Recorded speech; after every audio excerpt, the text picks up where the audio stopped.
We begin tonight with an update on a story we brought you a few months ago. A college student is now facing charges in a fatal hit and run that claimed the life of a local grandmother. The accident happened in Jarrell back in June, but tonight the family is getting closure. Channel 6 News reporter Amani Payne joins us now with how the family is reacting to the break in the case. Hi, Amani. Doug and Leslie, it's been an emotional few months for the Griffith family. After being involved in a violent hit and run and losing her mother Elizabeth, Natalie Griffith says she's ready to get some answers from the man she says is responsible. And they're like, this is Officer so-and-so from the Jarrell Police Department, and we just want you to know that we made the arrest. It's a day Natalie Griffith wasn't sure she'd see. 4 months ago, a violent hit and run left Natalie and her children injured, and Natalie's mother Elizabeth on life support before passing away from her injuries. Tonight, the family can finally put a face to the crime. It's been a roller coaster of emotions every time I see his face.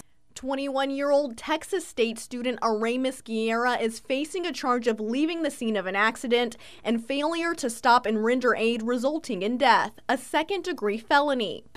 Like this, of finally being able to actually breathe, because now we know officially who was responsible for this. According to this arrest affidavit, witnesses allegedly spotted Guerra driving a black Range Rover and traveling over 100 miles per hour when he hit the Griffith family's truck. The report also claims the man left the scene on foot and asked a stranger to use a phone to call his family and pick him up.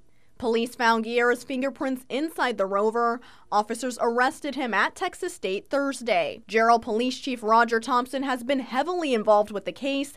He tells Channel 6 the driver continued his arrogance by walking away from the scene and failing to render aid to those who needed it. He then continued to fail to come forward and take responsibility. He didn't man up. I am saddened by the loss suffered by Natalie Griffith and her family.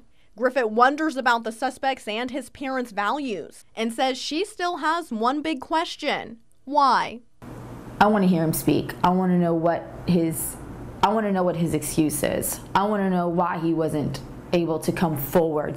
She says this arrest is the first step towards closure. I feel her every day, and